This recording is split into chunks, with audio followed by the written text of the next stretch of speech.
on multiple charges for her little strip club attack against two sisters. Cardi faces 14 years in prison. Now, Cardi earlier rejected a plea deal for this same case. My assumption is I don't know why she would have rejected a plea deal where now she faces up to 14 years in prison. My thought process is that she should have taken the plea and she probably would have just gotten a slap on the wrist and probation. Now, the details of this case have not been revealed, and they will not until they go in front of a grand jury. So right now, we don't know the specifics of all of the information based on this indictment. What we do know is that Cardi is facing 14 years in prison. Now, let me just say this. If Cardi feels like it is impossible for her to be indicted, that's where I'm a little scared for her. I know that Cardi feels like the white girls love her, the white people love her, so that means that she won't go to prison. But Cardi, the white girls also love Megan Thee Stallion at this point. The whites also love a bunch of other people. You're not the only game in town. So gone are the moments where you could just be free to be Cardi and you can do all kind of fuck bullshit and not worry about having to pay for it. I don't know. Do you guys think that Cardi's going to go to jail? I don't think that Cardi's going to go to jail. I think that they may make an example out of her. Now, there is video footage, and Cardi must believe that this video footage somehow exonerates her. But if it exonerates her the way that the footage of Cuba Gooding Jr. exonerated, in air quotes, I'm putting up my air quote hands, exonerated him, she gonna have a tough time. Yeah, she rejected the original plea deal, which have probably gotten her a slap on the wrist. I hope that Cardi doesn't go to jail for this bullshit. Now, if you remember, I believe that Cardi sent her goons to beat up sisters that worked in a strip club. I believe that she threw an ice bucket at one of them or something like that. I'm not entirely sure. Cardi likes to throw. She has an itchy thrower's mitt or whatever you want to call it. Remember the shoe at the Met Gala? Cardi, let me tell you this, homegirl. Please do not mistake your fame for the ability to get away with anything, because I don't believe that that's what your fame has gotten you. I don't believe that you're at the place where your fame has gotten you a get out of jail free card. Speaking of freedom, it looks like Portia and the Hot Dog King, for those of you who do not know who Portia is, Portia Williams of the Real Housewives of Atlanta, and her Hot Dog King, King Dennis of ATL, her baby's father, who owns, I believe he owns a series of hot dog restaurants or something like that. He the Hot Dog King of Atlanta.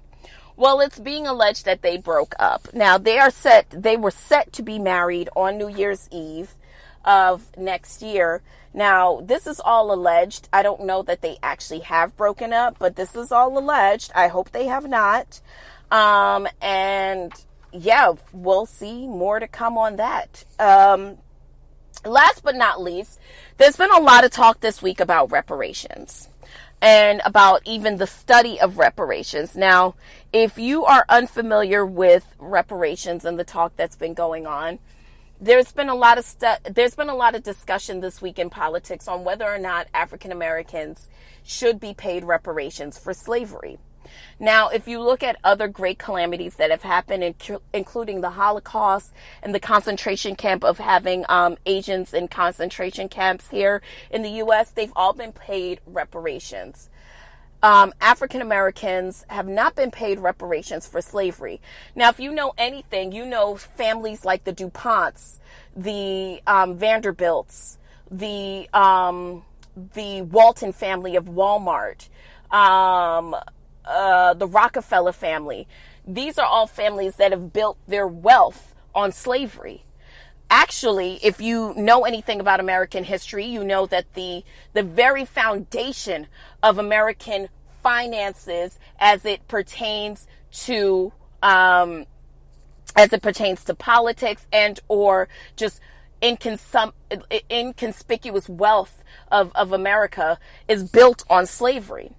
So right now the talk this week has been not whether or not reparations should even be paid, but a study for reparations and whether or not it should be paid. So we're not even talking about reparations has to be paid. We're just talking about studying it to see if it should be paid. Now, I want to know your opinion. Do you believe that reparations should be paid to African Americans if you have been found to have direct lineage to slavery? And how much do you think that should be?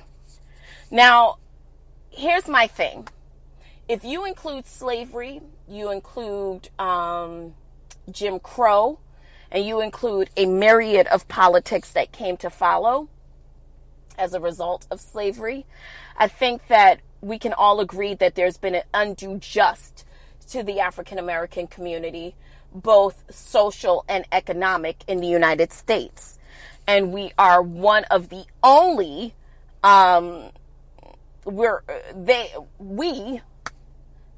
technically speaking, I guess I'm not African American, I'm Afro-Caribbean, but whatever. I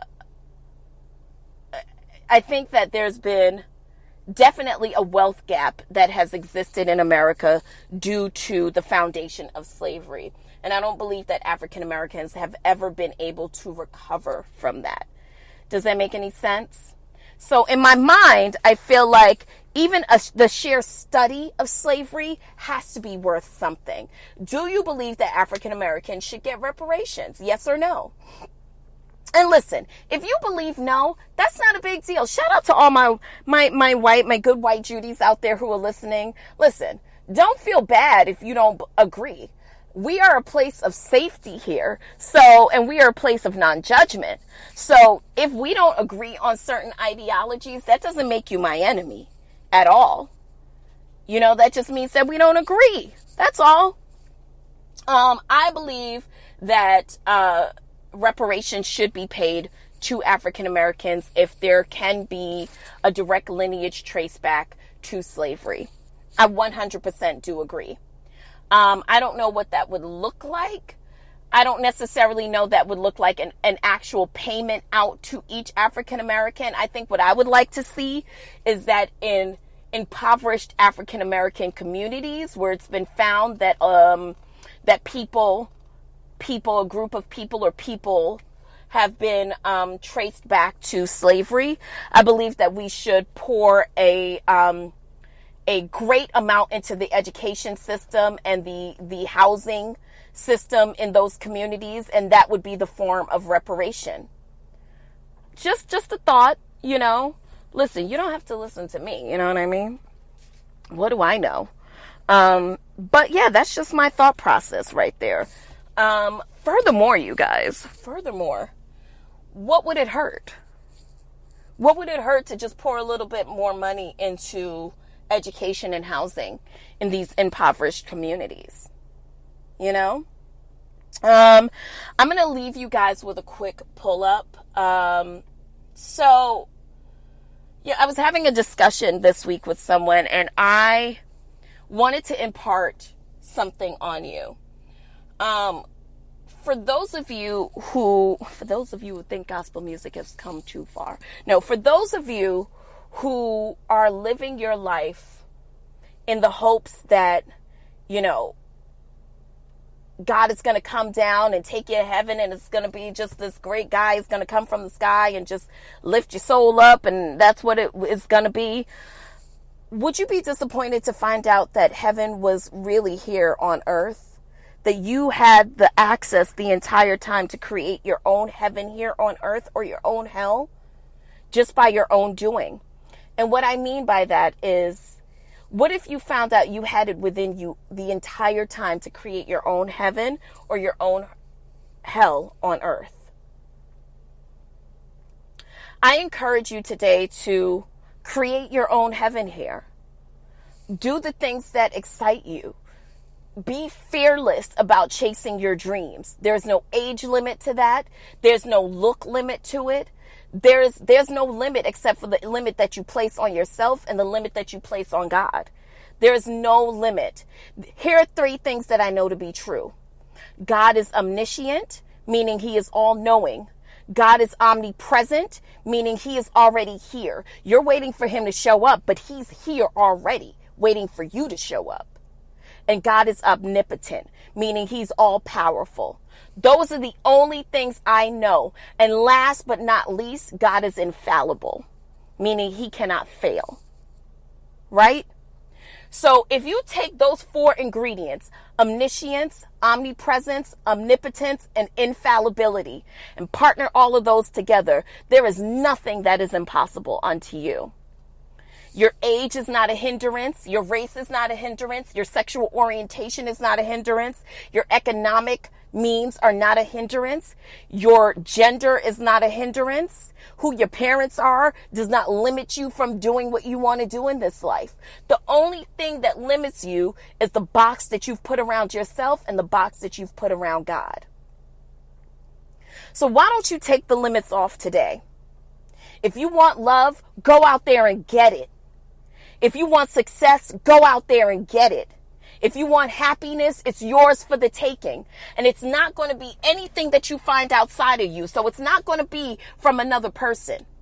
It's not going to be from another relationship. Happiness is only going to be an ingredient that you're able to provide in your own life. Success is only an ingredient that you're going to be able to provide in your own life. It is not statistical. It will not come from a job. Your purpose will not be directly aligned with what you do for a living. You may find joy in what you do for a living, but that's not going to bring your purpose. Your purpose is going to come by you aligning yourself with God and finding out, Lord, how can I be of service to you? What is it that I have that could be of service to you? That's your purpose. So once you figure that out, the sky's the limit. Take the limits off of God. There's nothing that's too impossible for him. The only thing that's made impossible for him is the box that you've put him around, limiting his trajectory in your life. Now, I know that that's a lot for you to digest on this Sunday morning, but I just want for you to think about it. The great Bob Marley once said, most people think that God will come from the sky. He'll take away everything and make everybody feel high. But if you knew what life was worth, you would look for yours on earth. So now that you see the light, why don't you just get up and stand up and do what you got to do for you? Listen, happiness is not something that's going to be given to you. You gotta go out there and chase it. But it's there for you. I love you guys for listening. I love you guys for supporting this show. I love you. Peace. The podcast you just heard was made using Anchor. Ever thought about making your own podcast? Anchor makes it really easy for anyone to get started. It's a one-stop shop for recording, hosting, and distributing podcasts. Best of all, it's 100% free. Sign up now at anchor.fm/new. That's anchor.fm/new to get started.